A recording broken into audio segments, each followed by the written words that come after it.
Hey everyone, welcome back to Southern Crafts Corner. We're going to use this Dollar Tree Farm Fresh calendar and use the November month with the Thankful truck and make a cute mason jar craft using one of these old mason jars from 4th of July time. So I have some ribbon, I have some green burlap, I have some raffia, a little bit of floral sprigs with fall theme, our calendar, and then of course some essentials to craft with. So I'm just removing the stars off of my mason jar to get started, and I'm just going to use the back side since it's already nice and smooth.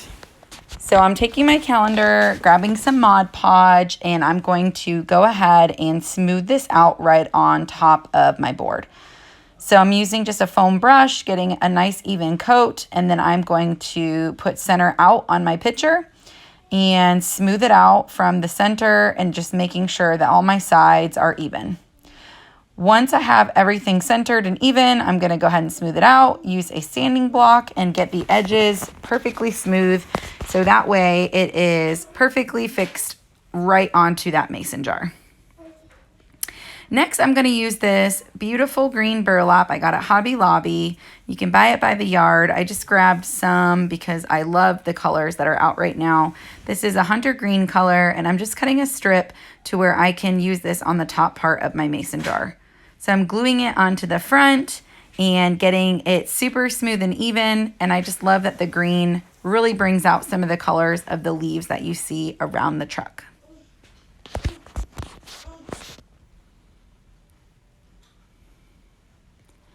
So I'm going to go ahead and hot glue that right on, and then I'm going to take some time to hot glue whatever remnants are on it around to the back side of the mason jar as well. So that way it is smoothed all the way around.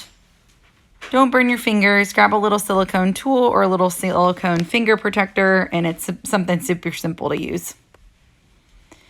Glue around the back side, flap it all the way down.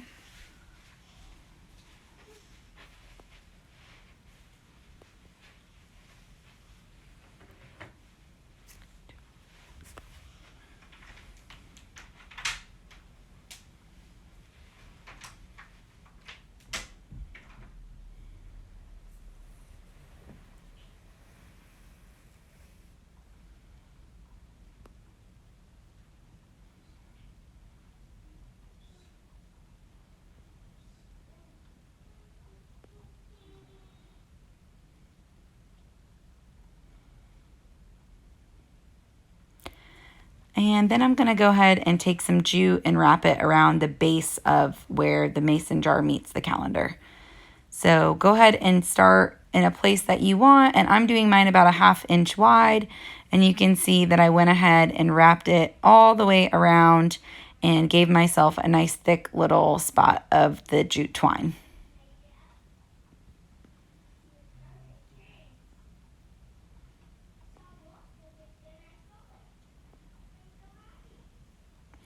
So there's where I wrapped it. You can see it covered where the calendar started and the burlap began. Next, I'm just going to use some of these ribbons I have. I thought these colors would pull through really nicely. You can see I have a little bit of one with a pattern as well. And then I have these beautiful different raffia colors. I fluffed out my raffia really nice. And I'm going to go ahead and fluff that into a bow right into the center as well. I'm going to go ahead and flip this over. Using a zip tie, I'm going to go ahead and pinch my ribbon in and then get my zip tie to keep all of this nice and tightly wound together.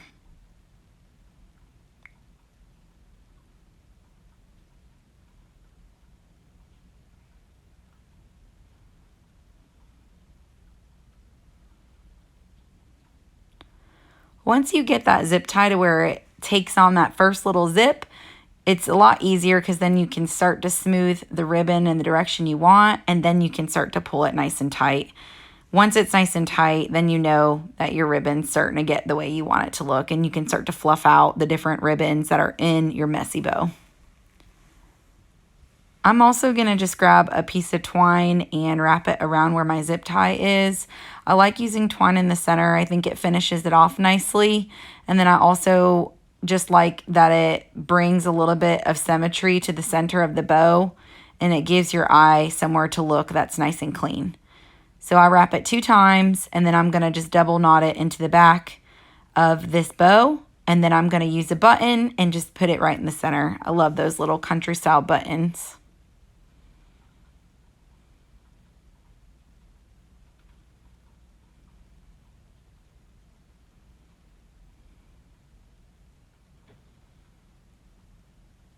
And how cute is that bow? It ties in perfectly with this craft. So I'm grabbing just a mess of glue and I'm going to pop mine into the corner of this one. That way the picture remains the focus. I just thought that looked so cute on there. And then I just have a couple floral sprigs. I'm not going crazy. I just want to add a little bit of these berries and a little bit of this really neat textured flower underneath my bow, just to bring the eye out a little bit and just with a little bit of width out from the bow as well. Once I have that in there, I'm literally just going to grab, I have an avocado color green that I'm using, and I'm just going to roll my beads around. Normally, if I'm going to paint beads, I do hand paint them, but these I am actually trying to stain green. And when you stain, they don't necessarily need to be perfectly smoothed out. I actually want it just to be a light green color. I don't necessarily want there to be a thick coating of color on these. So I'm rubbing off as much as I can just to give them a really nice stain. And then I'm going to string them on. I used 12 beads for this hanger. And I love the way the green hanger really accents the green burlap and brings the top of this craft together. So here you have it, our beautiful fall craft using one of the Dollar Tree calendars. I hope you all love it. And come and check me out at Southern Crafts Corner, and I'll see you on the next live.